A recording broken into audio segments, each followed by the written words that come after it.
Hello दोस्तों, welcome to our channel smart array. कैसे हैं आप सभी? आई होप आप सभी बहुत अच्छे होंगे। एक्चुअली मैं आप लोगों को last lecture fundamentals of mathematics में लास्ट लेक्चर में इंटरवल के बारे में आपको डिस्कस किया हुआ था। आपके लिए मैंने इंटरवल बताया हुआ था और उसके आगे मुझे फंडामेंटल्स ऑफ इनइक्वालिटी पढ़ानी थी, बतानी थी आपको, ठीक है। बट एक्चुअली मुझे मैसेज मिला पर्सनली कि रेशियो एंड प्रोपोर्शन के बारे में एक ग्लिम्स दे दूं। तो ग्लिम्स क्या, मैं कोशिश करता हूं कि अच्छे से आपको समझा दूं और उसकी कुछ प्रॉपर्टीज बता दूं, क्योंकि इसके यूज होते हैं, इसके एप्लीकेशन है, इसकी प्रॉपर्टीज की एप्लीकेशन है। तो अगर आपको याद है then this is the best. अगर आपको याद नहीं है तो एक बार आपका स्नैपशॉट रिवीजन हो जाएगा, है ना। तो इसके लिए हम लोग देखेंगे रेशियो एंड प्रोपोर्शन, उसकी कुछ मैं प्रॉपर्टीज भी बताऊंगा, आपको डेफिनेशन बताऊंगा। एंड एज यूजुअल, जैसे कि आपको मालूम है कि मैं डेली लाइफ से रिलेटेड जो है पहले स्टार्टिंग करता हूं कि हमारी जो पढ़ाई कर रहे हैं उसको, उसकी डेली लाइफ में क्या यूज है, क्या एप्लीकेशन है, ये ज्यादा मैटर करता है, ठीक है। तो हम लोग शुरू करते हैं रेशियो एंड प्रोपोर्शन में। सबसे पहले जैसे ये हो गया मेरा ratio and proportion, ratio and proportion, ठीक है। तो इसमें मैं सबसे पहले शुरू करता हूं रेशियो के बारे में। रेशियो, ठीक है। देखिए, जैसे मैं डेली लाइफ से अगर मैं रिलेट करके अगर आपको मैं बात बताऊं, ठीक है, तो सिंपल सा अब कुछ एग्जांपल्स आप देखें, ठीक है, ताकि आपको ज्यादा क्लियर हो। हाँ, जैसे कभी कभी होता है कि स्टूडेंट जो है ये देख करके जाते हैं कोचिंग संस्थान के पास कि इस इंस्टीट्यूट से 1000 रिजल्ट मिला है, इस इंस्टीट्यूट से 1000 बच्चे जो है सिलेक्ट हुए इस बार जेईई मेंस में। ये चीजें इंसान को जो है ज्यादा आकर्षित करती हैं। या फिर ऐसे मान लो, ज्यादा बड़ा लेवल पे ना चलो, ठीक है, छोटे लेवल पे आओ, तो 100 बच्चे इस इंस्टीट्यूट से टोटल रिजल्ट हमने मतलब दे रही है, तो इसका मतलब ये अच्छी पढ़ाई हो रही है, ठीक है। वो तो बात की चीज है, वो तो कंटेंट की बात अलग है, ठीक है। अभी रेशियो पता चलता है कि रेशियो है क्या, ठीक है। अब देखो, अब मैं क्या क्या कह रहा हूं। मेरे कहने का सेंस ये है कि कहा जाता है कि सिलेक्शन रेट क्या है, कहता है ना सिलेक्शन रेट क्या है, सिलेक्शन रेट क्या है, या फिर रिजल्ट का रेशियो क्या है, आपके इंस्टीट्यूट में जो रिजल्ट ओरिएंटेड बच्चे हैं उनका रेशियो क्या है, ये ज्यादा मैटर करता है। तो अब आप जरा सा ध्यान दें। मान लीजिए कि किसी इंस्टीट्यूट के पास में अगर मान लो कि 1000 बच्चे हैं, टोटल स्टूडेंट जो है 1000 स्टूडेंट है।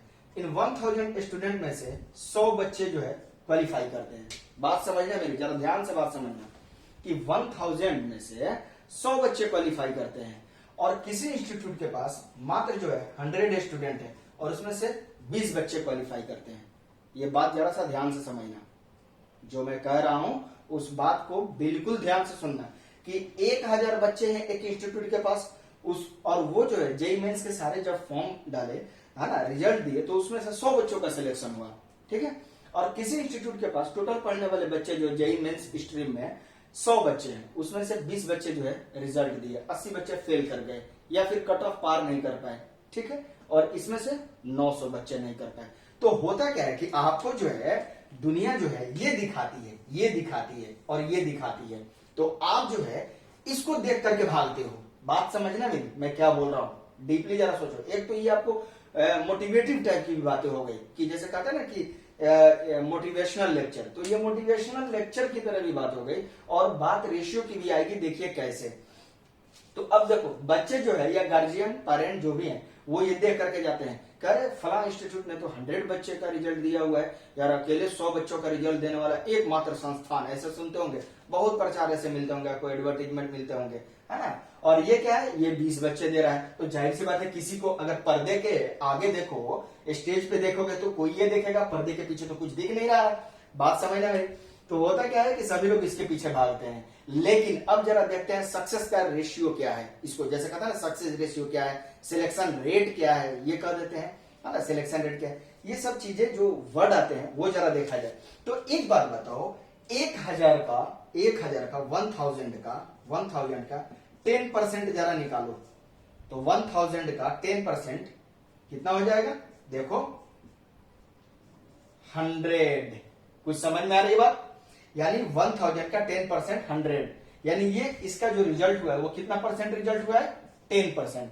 अब जरा 100 का 20% निकालो, आ गया ये, यानी ये कितना रिजल्ट दे रहा है 20%। अब जरा ये पर्दे के पीछे, ये स्टेज पे, और ये क्या है स्टेज के बाहर की दुनिया है जो आपको समझनी है। बात समझना मैं क्या कह रहा हूं। तो अब जरा यहां देख करके बताओ कि कौन आगे है, खुद देखो और खुद बताओ कि कौन आगे है।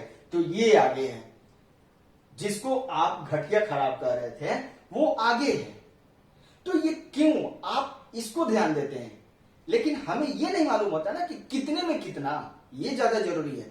तो यही कितने में कितना, दैट कितना एंड दैट कितना जो हम लोग लेते हैं ना, जो बात कर रहे हैं, वो रेशियो के टर्म में आता है, वही रेशियो है। और उसको रिप्रेजेंट करने का तरीका देखो कैसे है। इसको कैसे रिप्रेजेंट करेंगे, तो इसको लिखते हैं 100 बच्चे में 20 बच्चे, और इसको रिप्रेजेंट करते हैं 1000 बच्चे में 100 बच्चे।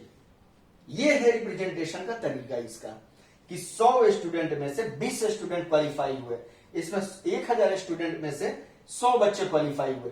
तो ये है रिप्रेजेंट करने का तरीका। जैसे दूसरे एग्जांपल ले लो, आपको जो है स्कूल में जब आप एग्जाम देते हैं या कहीं पे भी अगर पेपर दे रहे हैं तो उसमें भी मार्क्स मिलते हैं। तो देखना कितना लोगों को मिलता है 30/100, कितना लोगों को मिलता है 95/100। कहीं ऐसा देखा है क्या 100/30, ऐसा नहीं देखा। 100/95, ऐसा नहीं देखा। यानी कि 30 नंबर पर 100 नंबर आ गया बच्चे का, ऐसा नहीं होता है। 100 में 30 आया है, 100 में 95 आया है, ये चीजें होती है ना। तो ये जो रिप्रेजेंटेशन है जो आप दिखा रहे हैं, ये जो रिप्रेजेंटेशन दिखा रहे हैं, that is known as ratio. बात समझिए, इसी को हम लोग क्या कहते हैं, रेशियो कहते हैं। इसको क्या कहते हैं, रेशियो कहते हैं। अब ऐसा नहीं कि स्कूल के एग्जाम में 30 नंबर में 100 नंबर नहीं आ सकता है तो इसको रेशियो नहीं कहेंगे। मैंने क्या बोला, सही होना गलत होना वो बाद की चीज है, हम रेशियो क्या है उसका मतलब समझेंगे। इसका मतलब हो गया कि 30 में 100, भले वो अलग चीज है कि गलत है या नहीं हो सकता है, या होगा या लेस देन 1 होगा या नहीं होगा, पॉसिबिलिटी नहीं है यार, मैं इस फैक्टर पे बात नहीं कर रहा। ये हम लोग जो लिख रहे हैं ये क्या है, रेशियो बताएगा। कुछ लोग ये सोच रहे हैं कि IIT JEE के लिए पढ़ा रहे हैं, तो भैया फंडामेंटल्स ऑफ मैथमेटिक्स है। आई होप अगर आपको जूनियर क्लासेस में इतने डीप तरह से नहीं बताया गया होगा। And I am starting from daily life examples, ये चीज आपको मालूम होगी।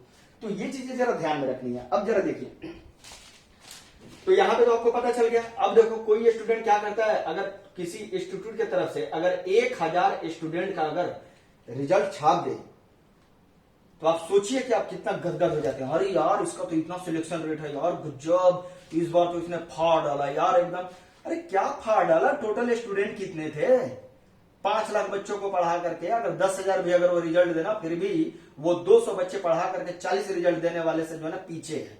क्लियर हो गई बात, ये आपको नहीं समझ में आती है, ये चीजें भी ध्यान देनी जरूरी है। मैं ये बता रहा हूं ना कि what is the ratio, ratio है क्या, ये ज्यादा जरूरी था आपके लिए जानना, है ना, जो कि हम लोग को बस हवा हवाई बातें चलती हैं। तो इन चीजों पे भी आपको ध्यान रखिए। जब भी अगर कोई कहे हमारे यहां से इस बार टोटल जो है ना मान लो कि 200 रिजल्ट हुए, पूछो आउट ऑफ मतलब कितने में से, तो फिर देखो सामने वाले की बोलने का तरीका, बोलने का साफ अंदाज ही बदल जाएगा, अंदाजा ही बदल जाएगा बोलने का।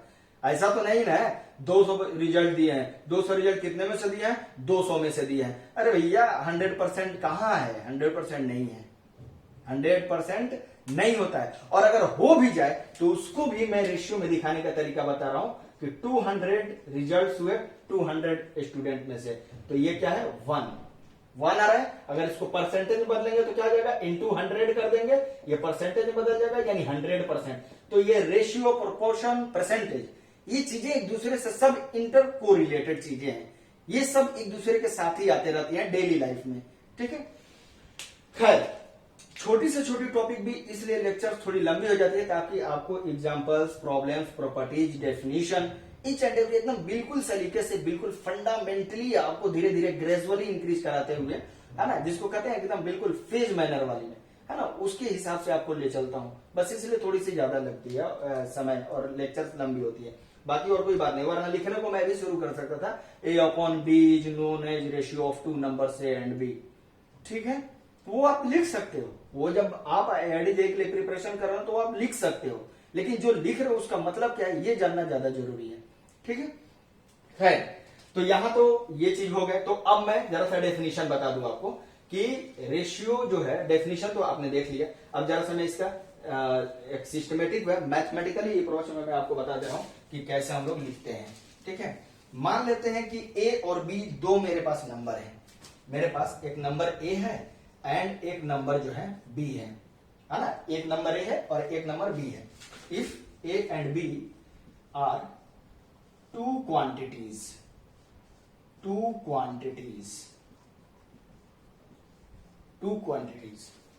ए और बी दो हमारे पास क्वांटिटी है। अब जरा सा मेरी बात ध्यान से सुनना। Then their ratio is this। ऐसे दिखाते हैं, ये डबल डॉट लगा के सच दैट के सिंबल जैसा। इसका जो है अल्टरनेटिव रूप जो है, हम लोग इसको which may be denoted as fraction, या ऐसे कर लो, in the form of fraction, in the form of fraction. और इस तरीके से दिखाएंगे ए अपॉन बी। अब ये जरा ध्यान दीजिए, ए अपॉन बी जो है ये हमारा फ्रैक्शन भी हो सकता है, या इंटीजर भी हो सकता है। क्योंकि अगर 2/10 है तो ये हमारा फ्रैक्शन रह गया सिंप्लीफाई करने के बाद भी, और 10/2 है तो ये 5 हो गया। बात समझिएगा, फ्रैक्शन का लेके मतलब समझ रहे हैं ना आप, 0.2 हो गया, लेकिन ये क्या है, इंटीजर है, और ये क्या है, फ्रैक्शनल नंबर है। तो इसलिए ये ऐसे भी हो सकता है, और इसको हम चाहें तो ऐसे लिख सकते हैं, ऐसे 2:10 लिख सकते हैं, 1:5 लिख सकते हैं। क्लियर हो गई बात। देखिए सबसे बड़ी ब्लंडर कहां पे हुई है, इसमें भी ध्यान दीजिए कहां ब्लंडर हुई है। ठीक है, ये चीजें तो आपको समझ में आ गई। ब्लंडर ये हुई है कि अगर ए और बी हमारे पास दो क्वांटिटी है, क्या, two quantities of same kind, ये चीजें उसके बाद ये स्टेटमेंट आएगा, सेम काइंड की। एक बात भाई हमें बताना, ये तो फिर वही बात हो गई ना कि मैथमेटिक्स वाले की जैसे कहते हैं जो बच्चे बहुत मतलब झल्लाए हुए रहते हैं, जिनको कहते हैं ना कि जिनका दिल जख्मी हो गया रहता है मैथमेटिक्स को लेकर के, है ना, तो वो स्टूडेंट क्या कहते हैं, उनका देखना ऐसे क्या रे यार मैथमेटिक्स यार एकदम मतलब बिल्कुल दिमाग चाट के उजला कर देता है यार, एकदम क्या बताएं। मतलब वो पूछेगा कि एक आदमी पूरब से पश्चिम की तरफ जा रहा है ना, और वो जो है 40 किलोमीटर चला, उसके बाद से जो है उसने 30 मीटर बाएं मुड़ा और फिर जाके 20 किलोमीटर चला, तो बताइए ट्रेन कहां से चली थी, अरे इसमें ट्रेन कहां से आ गई, ऐसे उल्टे सीधे सवाल। तो मेरे कहने का सेंस है कि सेम काइंड कहने का मतलब यही हुआ कि यहाँ पे जो मैं एग्जांपल्स ले रहा था कि 1000 स्टूडेंट में से 20 स्टूडेंट का सिलेक्शन, या 100 स्टूडेंट में से 20 स्टूडेंट का सिलेक्शन।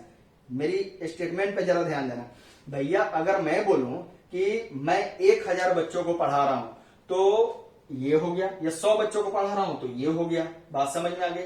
अब मैं बोलूंगा कि जेईई मेंस में टोटल 20 गधे सेलेक्ट हुए, तो मतलब सुनने में अजीब लगेगा कि 20 गधे सेलेक्ट हुए, ये क्या है, मतलब हम जब पढ़ा रहे हैं इंसान को, बच्चा हो तो इंसान ही है, इंसान को पढ़ा रहे हैं, तो ये जानवर कहां से सिलेक्ट हो जाएंगे। तो अब समझ में आया, ये जो अगर मैं डिलीट कर दूं तो यहाँ ए और बी, एक इंसान और एक जानवर भी हो सकता था, बात समझ में आ रही। इसलिए मैंने बोला सेम काइंड, आ रही बात समझ में, सेम काइंड का ये क्वांटिटी होनी चाहिए, ये चीज आपको ध्यान रखनी बहुत ज्यादा जरूरी है। ठीक है, जैसे दूसरा एग्जांपल ले लो, एक रोटी है तो हम क्या करते हैं, एक रोटी है तो ये, तो सॉरी जैसे मैं थोड़ा सा ये देखो सर्कुलर शेप में, भैया मुझे रोटी बनाने आती नहीं है इसलिए,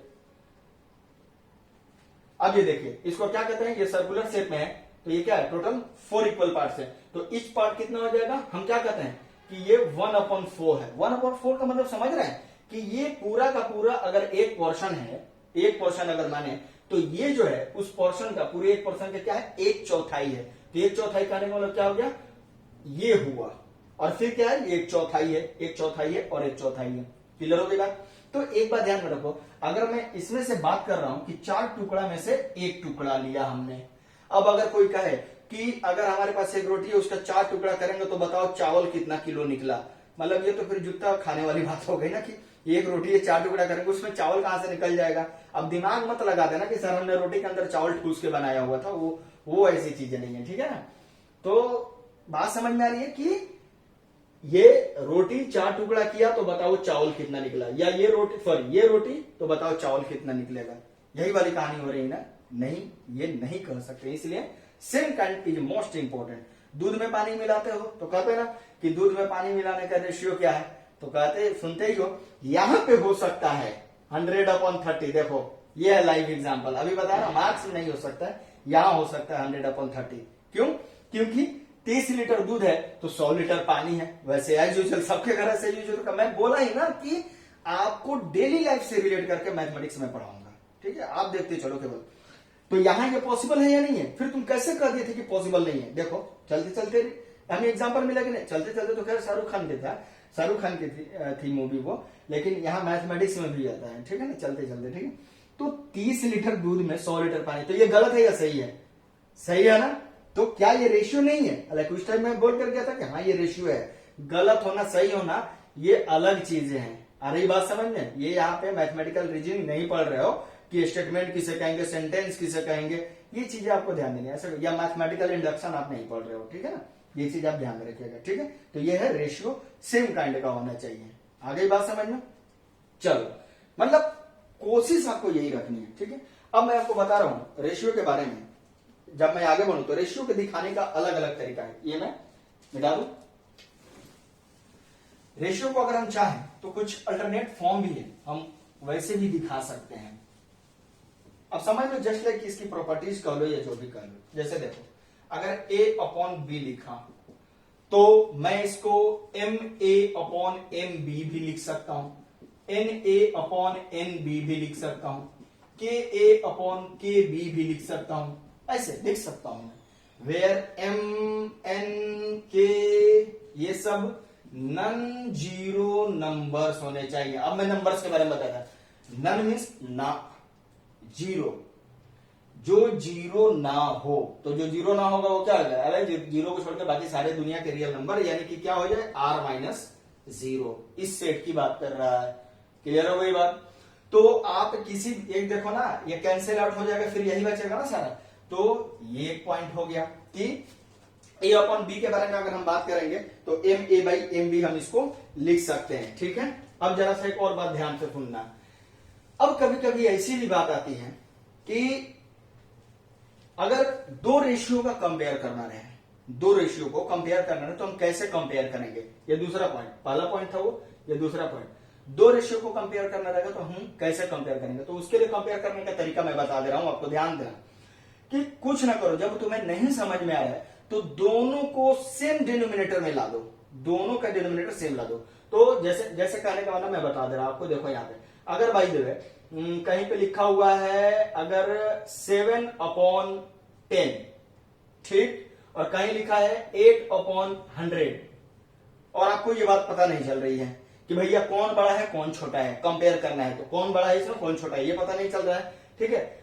अब ये मत कहता ना सर ये सीधा दिख रहा है 0.7 और ये सीधा दिख रहा है 0.08, तो जाहिर सी बात है ये वाला बड़ा ये वाला छोटा है। जो भी भैया ये तो मैंने सिंपल नंबर लिख दिया तो आपको लग जा रहा है। कभी कभी ये जरूरी है नीचे 10 और 100 ही रहेगा, नीचे कुछ भी हो सकता है, ठीक है। तो इसलिए मैं जो तरीका बता रहा हूं उसको समझे जरा ध्यान से। देखो आप इसमें क्या करना, दोनों के डिनोमिनेटर सेम बना लो। तो देखो अगर मैं इसमें 10 से मल्टीप्लाई कर दूं तो बन गया डिनोमिनेटर सेम। तो भैया जब हम नीचे 10 से मल्टीप्लाई करेंगे तो इसको बैलेंस करने के लिए ऊपर भी 10 से मल्टीप्लाई कर देंगे। आगे बात समझ में? अब ये क्या हो गया 70/100 हो गया, और ये क्या हो गया 8/100 हो गया। जब डिनोमिनेटर सेम हो जाएगा तो जिसका नोमिनेटर ज्यादा वो ज्यादा हो जाएगी टोटल क्वांटिटी, और जिसका नोमिनेटर कम वो कम हो जाएगी टोटल क्वांटिटी। तो बताओ ये वाला क्या हो गया? ज्यादा हो गया। ये देखो ये इनइक्वालिटी है, जस्ट यही पढ़ना है हम लोग आगे। ये इनइक्वालिटी है, ये हाथी का मुंह खुला हुआ है ना, ये याद रखना। ये आगे बताऊंगा, हाथी का मुंह इधर खुला, इधर हाथी का मुंह खुला है ना, तो ये हमारा बड़ा है, और इधर की तरफ बंद है ना, तो ये क्या कहेंगे इधर वाली क्वांटिटी छोटी है, ठीक है। ये चीज ये अगर ऐसे लिखा है तो इधर वाली क्वांटिटी बड़ी है, इधर वाली क्वांटिटी छोटी है, ये चीज ध्यान में रखिएगा, ठीक है। तो ये चीजें हमें क्लियर हो गई, यहां तक तो कोई दिक्कत नहीं है, ठीक है। तो अगर कभी भी दो रेशियो का कंपेयर करना रहेगा तो उनकी डिनोमिनेटर को हम लोग सेम बनाएंगे, है ना, तो वो बन सकता है। जैसे देखो मैंने क्या किया, 2/7 लिख दिया और 3/8 लिख दिया। अब बताओ इसमें आ रही बात समझ? तो अब इसका सर कैसे सेम होगा? तो कुछ ना करो ना यार, कौन कह रहा है, करो ना, नहीं है ना। 7 into 8 हो जाएगा और ये क्या हो जाएगा, 8 into 7 कर दो। यानी इसमें क्या करो, डिनोमिनेटर सेम बनाना है तो इसमें 8 से, यानी इसमें इससे मल्टीप्लाई कर दो और इसमें जो है इससे मल्टीप्लाई कर दो। तो भैया बैलेंस करने के लिए क्या हो गया, फिर ऊपर मल्टीप्लाई करना पड़ेगा और यहां भी ऊपर भी मल्टीप्लाई करना पड़ेगा। अब ये क्या आ जाएगा 16/56 और ये क्या आ जाएगा 21/56। अब इन दोनों में बड़ा कौन, 21, तो क्या हो जाएगा 21 हमारा ज्यादा हो जाएगा। ज्यादा दिक्कत है। अब तुम ऐसे रेशियो भी निकाल करके देखना, तुम्हें पता चल जाएगा कि हाँ मैं सही बोल रहा हूँ या गलत बोल रहा हूँ। 2/7 बिल्कुल डिटेल्ड बता रहा हूँ आपको, डिटेल्ड। हेलो इधर ध्यान दो, ठीक है। तो ये कितना हो जाएगा, जैसे 2 यहाँ पे कितना हो जाएगा 0.2 हो जाएगा और फिर 8 हो जाएगा। ये कितना हो जाएगा, मतलब 2 डिजिट तक ही लेकर के चल रहे हैं। ये कितना है 0.3 हो जाएगा, 7 हो जाएगा। आप जरा देखो तो कौन ज्यादा है, ये वाली क्वांटिटी ज्यादा है। देखो आ भी रही है ये क्वांटिटी ज्यादा, ठीक है। ये आपको छोटे लेवल पे इसलिए लग रहा है अरे क्या ये क्या है बच्चों वाला चीज है। जब फिजिक्स में केमिस्ट्री में ये सारी चीजें मिलनी शुरू होती है ना, तब आदमी को लगता है कि सर मेरा फंडामेंटल कमजोर है, तो कोई कहता है मेरा बेसिक कमजोर है। क्योंकि थे कोई कोई मिलते हैं ना, है ना, इसको क्या बोलते हैं, इसको पढ़ते हैं फंडामेंटल नहीं फंडामेंटल, और ये क्या है बेसिक लिखा हुआ तो इसको कहता है बेसिक। तो कुछ बच्चे आते नहीं कहते सर मेरा बेसिक कमजोर है, मैं कहता हूं तुम्हारा फंडामेंटल ही कमजोर है, क्योंकि वो नटुरे फुटरे वाली बात है, ठीक है। तो ये चीजें आपको ध्यान में रखनी है, ठीक है। अब देखो, अब मैं नेक्स्ट पॉइंट बता रहा हूं आपको।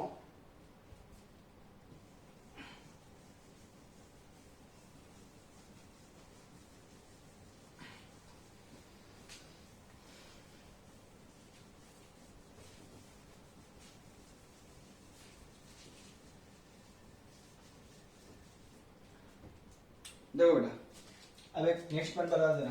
एक होता है डुप्लीकेट रेशियो, डुप्लीकेट रेशियो, और एक होता है ट्रिप्लीकेट रेशियो, ट्रिप्लीकेट रेशियो। एक होता है सब डुप्लीकेट, सब डुप्लीकेट रेशियो, और एक होता है सब ट्रिप्लीकेट, सब ट्रिप्लीकेट रेशियो। ऐसे ही चलते जाएगा डुप्लीकेट ट्रिप्लीकेट। अगर हमने मान लिया कि A/B अगर कोई हमारा रेशियो है दिया हुआ है, ठीक है, तो अगर इसका डुप्लीकेट रेशियो बोलेगा तो कुछ नहीं करेंगे, दोनों तरफ जो है स्क्वायर लगा देंगे। ट्रिप्लीकेट क्या आएगा 3 लगा देंगे, ऐसे ही 4 5। अगली बात समझ। और सब डुप्लीकेट क्या आएगा, तो ये पावर में 1 करके लगा देना, वही चीज जो तुम बिना 1 के लगा रहे थे। ट्रिप्लीकेट 1 ये था। अगर मैं बिल्कुल शॉर्टली, बिल्कुल छोटे में और बिल्कुल जल्दबाजी में अगर मैं कहूं तो कम से कम रेशियो में आप इतना चीज का ध्यान रखो और ज्ञान रखो, ध्यान भी रखो और ज्ञान भी रखो, ये चीज ध्यान में रखना है, ठीक है। अब जरा सा आते हैं प्रोपोर्शन में। फिलहाल अभी इसको लिख ले पहले, ठीक है, उसके बाद मैं प्रोपोर्शन आपको जो है बता रहा हूं।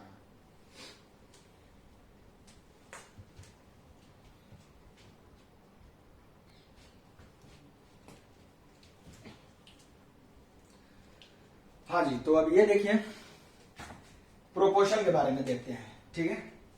प्रोपोर्शन के बारे में अब मैं सोचा कि बोर्ड पे जितना देर लिखूंगा शायद उतना देर वीडियोज कम बने, इसलिए, है ना। देखो प्रोपोर्शन के बारे में, जब भी अगर 2 रेशियो इक्वल होंगे आपको, ठीक है, जब भी 2 रेशियो अगर बराबर होंगे, जैसे मान लीजिए A/B = C/D है, तो ये जो 4 quantities A B C D जो यूज हो रही है, जो इसके वजह से मतलब ये रेशियोज इक्वल हो रहे हैं, तो यही हमारे प्रोपोर्शनल कहलाता है। क्या बोला है, when 2 ratios are equal then 4 quantities compositing them are said to be proportional। यानी if A/B = C/D then it is written as A, और ये जैसे रेशियो बना करके लिखे हुए थे, है ना, A/B = C/D, ये सच दैट के सिंबल जैसा लिखते हैं।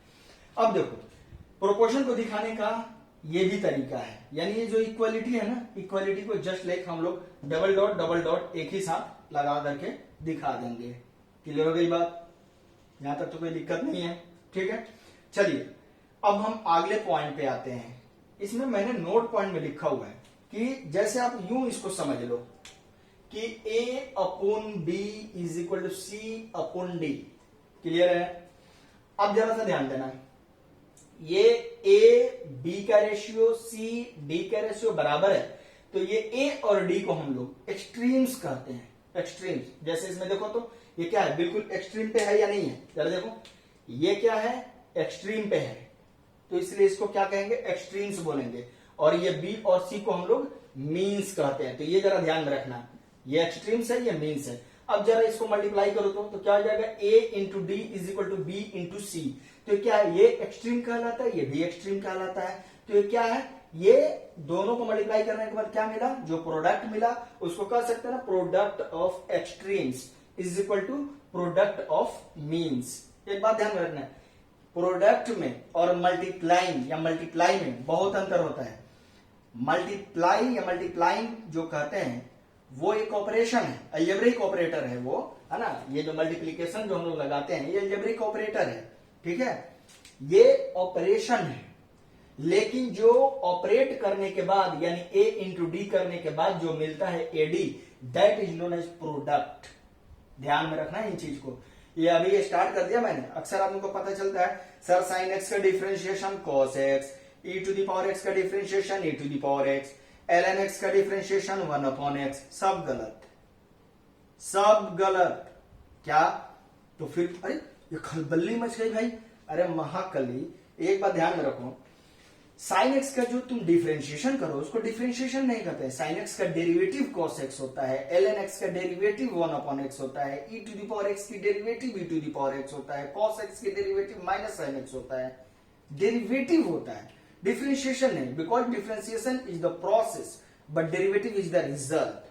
अरे बात समझ में? उसी तरीके से इंटीग्रेशन नहीं होता है, इंटीग्रल होता है। जो हमें रिजल्ट मिलता है ना आउटपुट इंटीग्रेशन करने के बाद, that is known as integral, not integration. Integration is the process, differentiation is the process but derivative is the result, integral is the result of integration. उसी तरीके से प्रोडक्ट जो होता है वो दो नंबर का मल्टीप्लीकेशन। अरे छोड़ो ना भाई, क्यों बकवास करो, 2 इंटू 3 कितना होता है, 6 होता है। तो हम ये कह सकते हैं कि 2 और 3 को मल्टीप्लाई करने के बाद जो नंबर मिला है 6, that is known as product. This is the product of 2 and 3, ये कह सकते हैं। ये बहुत छोटी छोटी बातें हैं, अगर आप सही बोलना नहीं सीखेंगे इस फील्ड में। देखो बोलने पे मुझे एक और बात याद है, खैर थोड़ा देर के लिए मैं स्टॉप कर रहा हूं, 1-1.5 मिनट के लिए, ठीक है। आज की ही बात है, बिल्कुल आज की, ठीक है। ऐसे मेरा बायोडाटा रिज्यूमे जो है ना, इंटरनेट पे या फिर सोशल साइट वगैरह पे, है ना, पड़े होते हैं। बहुत पहले मैं रजिस्टर्ड वगैरह भी किया हूँ, तो कंसल्टेंसी वाले या फिर जो भी किसी इंस्टीट्यूट वाले के पास भी, है ना, ऐसे चला जाता है, फॉरवर्ड हो जाता है। तो उसमें मुझे आज कहीं से फोन आया, आज की बात है, आज कहीं से मुझे फोन आया, ठीक है। कोई लड़की बोलती, आवाज तो बहुत अच्छी थी, है ना, लेकिन बहुत जल्दी फोन रख दी। मैटर ये हुआ कि उन्होंने फोन करके मुझसे पूछा, है ना, कि है, हम बोले हैं, है ना। फिर उन्होंने कहा कि आप रिजवाना मदन से, आर यू रिजवाना मदन सारी? I said yes I am Rizwana Madan सारी। नहीं, मैं ऐसे नहीं बोला, मैं बोला कि हाँ मैं रिजवाना मदन सारी बोल रहा हूँ जी, आप बताइए आप कौन? तो फिर उधर से इंग्लिश में ही बोली। अब भाई हम लोग ठहरे बिहारी आदमी, हम लोग ठहरे इंडियन आदमी, मतलब जैसे होता है ना कि इंग्लिश जो है अच्छा लगता है, इंग्लिश में बहुत अच्छा लगता है, लेकिन क्या कहते हैं ना कि ज्यादातर यूज हम लोग हिंदी का करते हैं। तो मैंने उनसे सिर्फ इतना ही बोला, are you comfortable to talk in Hindi? तो उन्होंने कहा नो। तो हम बोले कि जय हिंद जय भारत, ठीक है। क्यों? क्योंकि उनकी इंग्लिश बहुत फास्ट थी और उतनी ही मेरी हिंदी फास्ट थी। तो उन्होंने खुद ही फोन रख दिया। तो मेरे कहने का ये सेंस है कि कोई ना कोई अल्टरनेटिव वे होना चाहिए आपके पास, जिससे कि अगर आप फोन कर रहे हैं अपने क्लाइंट या अपने कस्टमर किसी के पास फोन कर रहे हैं, तो वो चीज जो है, जो भाषा बोल रहा है, हमारे अनदर जो है, हमारे हेल्प करने वाले, हमारे साथ काम करने वाले, उनकी भाषा को समझ सके और वो हमें बता सके, ठीक है। अगर आप नहीं जानते हैं तो वैसे हमें लगता है कि हमारी मातृभाषा है और हमें सबको, अगर आपको आप नहीं सीखे हुए हिंदी तो देन मुझे लगता है कि शेम ऑन यू, ओके। तो आपकी हिंदी में फ्लुएंसी ज्यादा होनी चाहिए, मैं ये कर रहा हूं। मेरा मानना है कि खाने में नमक ना हो तो भी मजा नहीं आता है, और खाने में नमक ज्यादा हो जाए तो भी मजा नहीं आता है। और इंग्लिश को मैं ऐसे ही लेता हूं, याद रखिएगा। समझ में आ रही है ना मेरी बात, कि अगर इंग्लिश ना हो लाइफ में तो आजकल फिर थोड़ी सी मजा नहीं आएगी, और इंग्लिश ज्यादा हो जाए और अपनी देसी हट जाए तो फिर मजा नहीं आएगी। तो लैंग्वेज वो होता है, कोई भी दुनिया की लैंग्वेज आप बोलो, कोई भी दुनिया की लैंग्वेज बोलो, लैंग्वेज का मतलब ये होता है कि इंग्लिश और हिंदी को लैंग्वेज नहीं कहते हैं, उसको लैंग्वेज नहीं कहते हैं। लैंग्वेज का मतलब कि चाहे कुछ भी बोलो, हम अपनी भाषा आपको समझा सके। बात समझना मेरी, मैं फालतू की बकवास नहीं कर रहा, आ रहा हूं मैं इस पॉइंट पे कि मैं अपनी भाषा आपको समझा सकूं। क्योंकि जो गूंगे हैं वो कौन सी इंग्लिश और वो कौन सी हिंदी और वो कौन सी भोजपुरी बोलते हैं भाई? नहीं बोलते हैं ना, फिर भी उनकी भाषा हम समझ सकते हैं। तो वो क्या है, कहते हैं क्या है कि इशारों की भाषा में बात हो रही है, ये इशारों की भाषा में, तो वो क्या है, इशारों की भाषा हो गई। अरे बात समझ में। तो उसी तरीके से देखना, कभी कभी कोई ऑथर जो किताबें लिखते हैं, the language of mathematics, okay, mathematics की भाषा, ठीक है ना। जैसे होता है ना कि ज्यादा इधर उधर ना करो, नहीं तो 2-4 लगाऊंगा, अभी 9 2 11 हो जाओगे। अरे बात समझते हैं, मैथ्स की भाषा। तो मेरे कहने का सेंस ये है कि आप चाहे जिस तरह से भी पढ़ा है, जिस लैंग्वेज में पढ़ा है, मेरा ये मानना है कि फाइनली वो टॉपिक, वो कॉन्सेप्ट आपको समझ में आनी चाहिए। ये मस्ट है, आपको आनी चाहिए। अगर आपको कोई दिक्कत हो रही है, आप कमेंट सेक्शन में नीचे जा करके हमें जरूर बता सकते हैं। अगर आपको अच्छी लगती है, बुरी लगती है, आप जरूर बता सकते हैं, ठीक है। खैर, आते हैं अपने पॉइंट पे हम, है ना। तो ये सारी चीजें हो गई, product of extremes is equal to product of means, ठीक है। अब जरा से कुछ इंपॉर्टेंट पॉइंट देख लेते हैं, है ना। अब इसमें दिया हुआ है एक, अब अलग अलग इसके एप्लीकेशन कह रहा है, एप्लीकेशन कोई कह देता है, कोई प्रॉपर्टीज कह देता है, तो जो तुम कह सको, ठीक है ना। चाहे तुम नाम चाहे कुछ भी दे दो, है ना, काम तो प्रॉब्लम बनाने का ही करना होगा, चाहे कितना भी कर लो। अरे बात समझ में, चाहे आसमान में कितना भी उड़ लो पंछी, चाहे आसमान में कितने भी उड़ लो, शाम को तो जमीन पे ही आना है। इसलिए उड़ो, बहुत उड़ो, मगर पैर जमीन पे रहना चाहिए। ये बात ध्यान में रखना बेटा, चाहे तेरा IIT एडवांस क्वालिफाई क्यों ना हो जाए, लेकिन ईगो नहीं आना चाहिए। खैर, इन्वर्टेंडो के बारे में जरा डिस्कस कर रहा हूं मैं। A/B is equal to C/D है, जिसको हम लोग इस तरह से लिख सकते हैं। दिख रहा है बेटा, दिख रहा है, दिखा ये। तो इन्वर्टेंडो मतलब होता है कि B/A is equal to D/C, यानी इन्वर्ट कर दो, हो गया, दैट्स ऑल। समझ में आई बात? A/B is equal to C/D, ठीक है, उल्टा कर देंगे, इन्वर्टेंडो रूल है। तुम्हें मालूम चलेगा जस्टिस के बारे में आ रहा हूं, कंपोनेंडो, डिविडेंडो और ट्रिग्नोमेट्री, एलिमेंट्री ट्रिग्नोमेट्री, एलजेब्रा कह लो, कैलकुलस कह लो, है ना। मतलब इसके इतने वाइड एप्लीकेशन है, यू कांट इमेजिन। ये कहां से घुस जाए, लग जाए और बड़ी से बड़ी प्रॉब्लम को छोटी बना सकता है। ये आप समझो इसके इंपॉर्टेंस को, कि ये जो 20 स्टेप में प्रॉब्लम सॉल्व होंगे, उनको 15 स्टेप में कर सकता है। इट्स माई चैलेंज, ये कर सकता है। वैसे तो कुछ प्रॉब्लम्स ऐसे होते हैं जो बिना इनको लगाए बनेंगे ही नहीं, ये भी ध्यान में रखना है। कुछ कुछ ऐसे प्रॉब्लम ऐसे भी मिलते हैं, कुछ प्रॉब्लम ऐसे होते हैं जो इनके बिना एप्लीकेशन के बन सकते हैं, लेकिन इनके एप्लीकेशन से थोड़े और बेहतर बन सकते थे। कंपटीशन के विषय में अगर बात करो तो टाइम सेविंग हो सकते थे। तो इन सब चीजों का ध्यान में रखो। तो मैं बेसिक से शुरू कर रहा हूं, इन्वर्टेंडो, यानी कि इफ अगर आपको A/B is equal to C/D दिया हुआ है, तो इन्वर्टेंडो का मतलब होता है कि just like B/A is equal to D/C, यानी अगर दिया हुआ है 2/7, अगर हमारा दिया हुआ है 4/14, अरे बात समझ, तो इन्वर्टेंडो का मतलब होता है 7/2 इज इक्वल टू 14/4 हो जाएगा। क्लियर हो गई बात? अब आते हैं अल्टरनेंडो।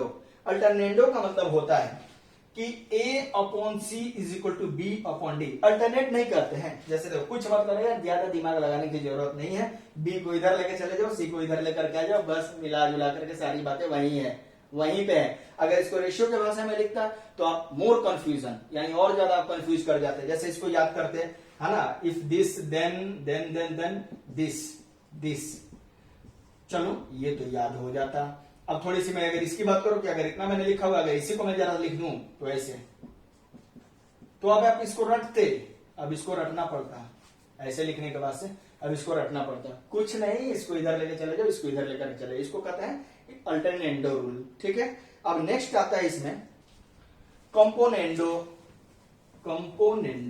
एंड उसके बाद आता है डिविडेंडो, और तब इन दोनों का कॉम्बिनेशन कंपोनेंडो एंड डिविडेंडो। बेटा ये देखें आप, ये रहा कंपोनेंडो।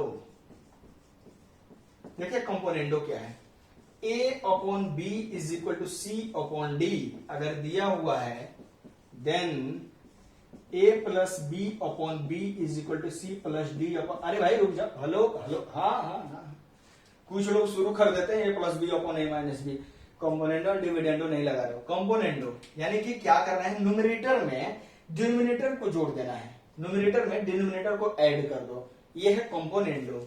कुछ ना करो यार, अगर मैं इसकी अगर एक्सप्लेनेशन की अगर मैं बात करूं तो ये कह सकते हैं कि a upon b is equal to c upon d है, दोनों तरफ हमने +1 कर लिया, आ गया यार, कितना दिमाग लगा रहे हो, क्लियर। अब आते हैं नेक्स्ट, सॉरी 3 नंबर था नहीं है, 4 नंबर पे आते हैं, डिविडेंडो।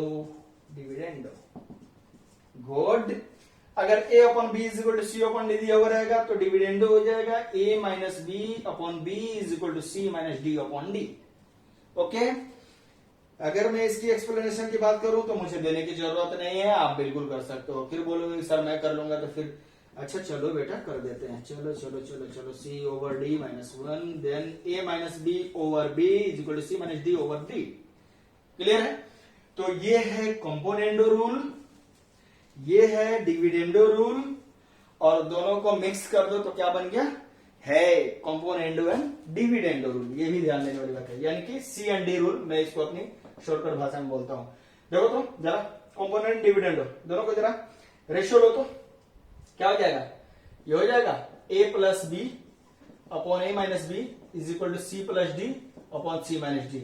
अब बताओ ये है कि नहीं इंपॉर्टेंट, यानी कि मैं आपको समझा दे रहा, एक इजी लैंग्वेज में समझ लो कि अगर आपको न्यूमरेटर बाय डिनोमिनेटर दिया हुआ है, न्यूमरेटर डिनोमिनेटर अगर आपको मालूम है, जैसे न्यूमरेटर में जो कुछ भी रहे, न्यूमरेटर में अगर हमारे पास हाथी रहे, है ना, डिनोमिनेटर यहां कर लेते हैं ना, यहां घोड़ा कर लेते हैं, घोड़ा, और यहां कर लेते हैं हाथी, तो न्यूमरेटर की जगह घोड़ा, डिनोमिनेटर की जगह हाथी, तो कंपोनेंडो एंड डिविडेंडो लगाने के बाद, यानी लगाएंगे जब इसको अप्लाई करेंगे, तो वो ये रूल कहता है, ध्यान रखना, n plus d upon n minus D, ये याद रखना, बस हो जाएगा काम।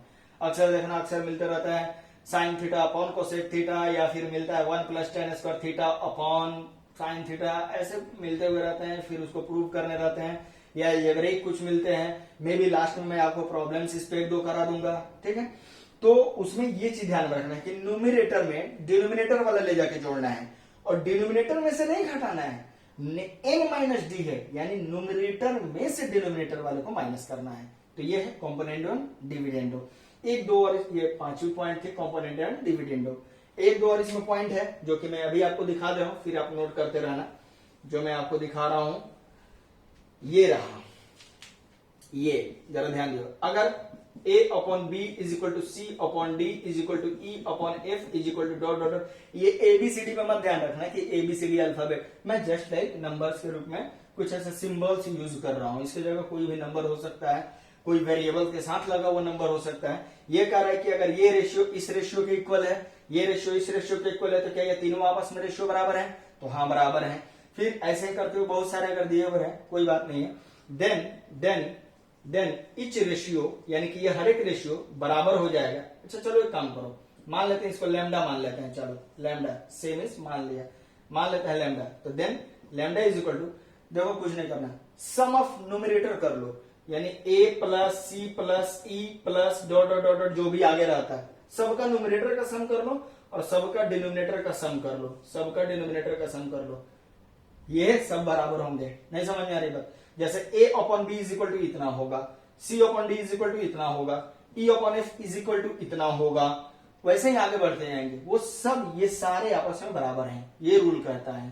ठीक, नेक्स्ट रूल क्या बोलता है भैया, नेक्स्ट रूल कहता है कि अगर a upon b is equal to c upon d is equal to e upon f, अगर ऐसे चल रहा है, ठीक है, देन अगर हम क्या करें कि x में, सॉरी a में x से, c में y से और e में z से अगर हम मल्टीप्लाई कर दें, तो नीचे भी यहां क्या हो जाएगा, xb plus yd plus zf, ये सब आपस में बराबर होंगे। अगर हम इसको लैम्डा मान ले तो ये लैम्डा इक्वल टू चलेगा।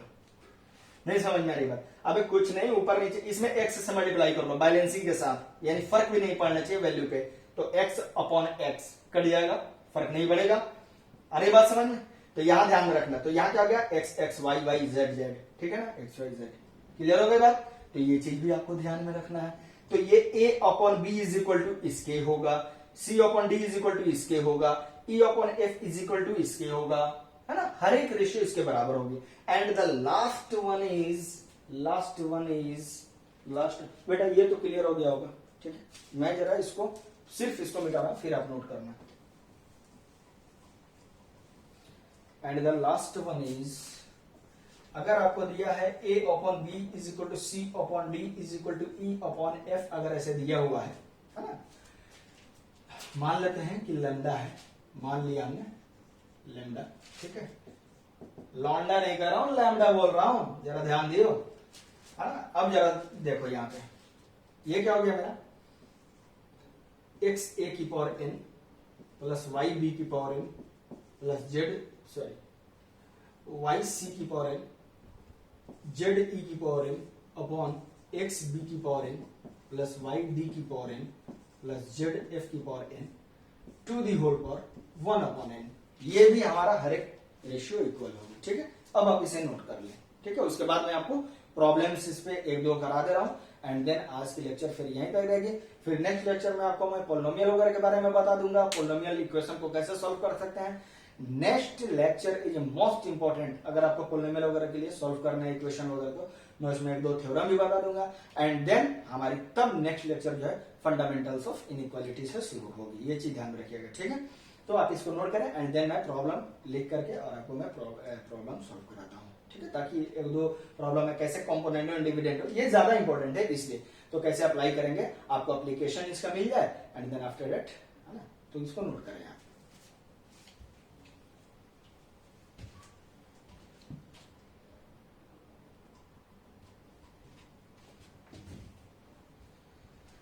हाँ, तो ये रहा प्रॉब्लम।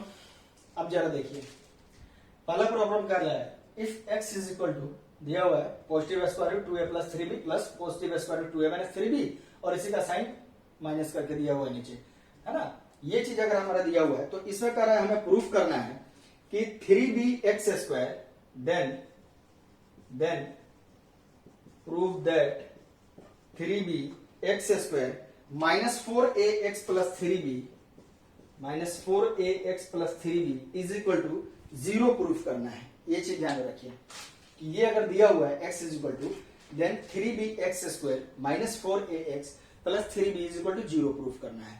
दूसरा प्रॉब्लम है कि ये दिया हुआ है positive square root 1 plus x square plus this is equal to 3, तो आपको x के लिए सॉल्व करना है कि x की वैल्यू क्या होगी। तीसरा इसी तरीके से, ठीक है। दूसरा थोड़ा सा इससे लगेगा आपको थोड़ा कैलकुलेटिव टफ है, इसलिए मैं पहला दूसरा बना दे रहा हूँ, तीसरा आपको होमवर्क दे दे रहा हूँ, तीसरा आप जो है होमवर्क कर लेंगे। क्लियर हो गई बात? ये जस्ट लाइक आपको एक एग्जांपल करा करके कुछ उसके एप्लीकेशन बताना चाह रहा हूं मैं कि कैसे हम लोग कर सकते हैं।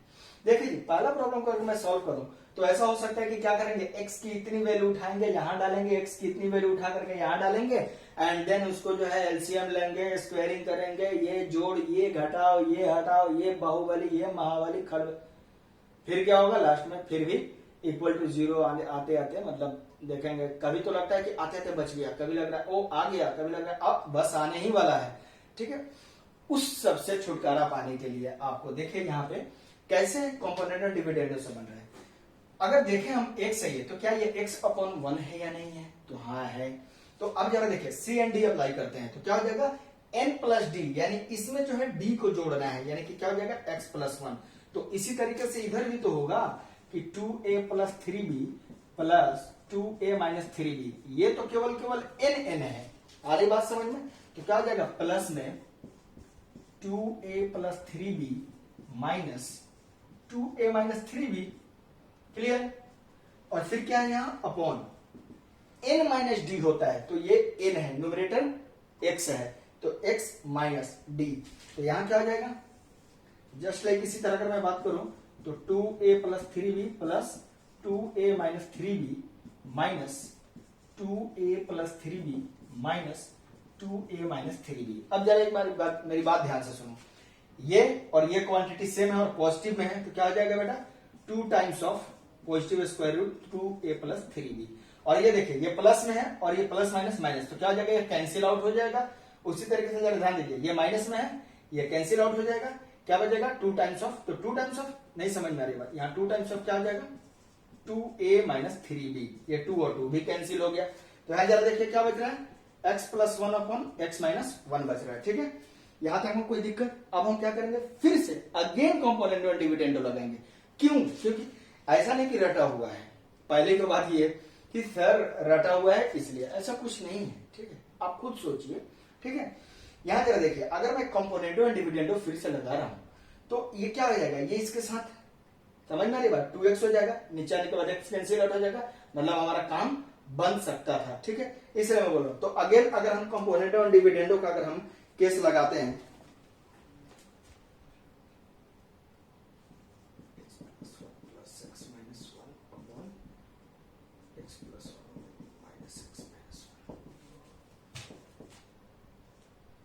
या ऐसा कर लो, एक काम करो, इसलिए कि फिर से लगाएंगे दिक्कत होगी। एक बार इसको हम लोग स्क्वेयरिंग कर लेते हैं।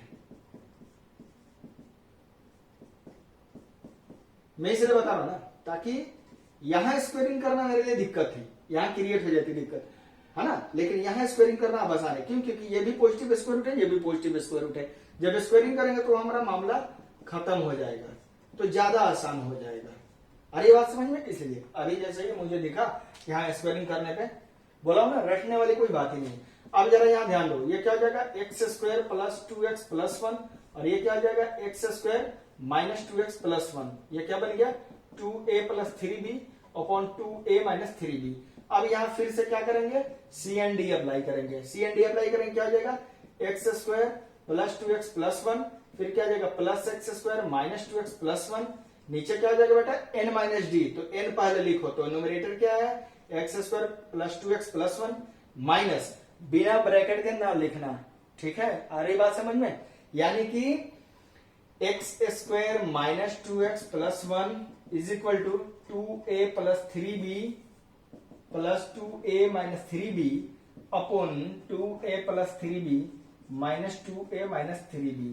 अब जरा मेरी बात ध्यान से सुनो, ये बताओ x square 2x square 1 plus 1 2 हो जाएगा, 2x और 2x तेल लेने गया, एक्स स्क्वायर पानी पीने गया, माइनस माइनस प्लस, तो ये क्या हो जाएगा 4x और ये क्या हो जाएगा माइनस, ये कैंसिल आउट हो गया। आ रही बात समझ में, इज इक्वल टू ये देखो 3b, ये डीजल लेने गया, और यहाँ देखो 2a पेट्रोल पीने गया, तो यहाँ क्या हो जाएगा बेटा 4a अपॉन कितना आ जाएगा 6b, तो ये क्या बन गया, जरा देखो तो 2 यहां से कॉमन कर सकते हैं ना, 2 कॉमन करेंगे तो क्या बचेगा एक्स स्क्वायर प्लस 1 अपॉन कितना हो जाएगा 2x इज इक्वल टू 2 2 जा 4 2 3 जा 6, क्रॉस मल्टीप्लाई कर लो, देखो आ जाएगा, देखो क्या आ जाएगा 3b x square plus 3b is equal to 4ax, then 3b x square minus 4ax plus 3b is equal to 0।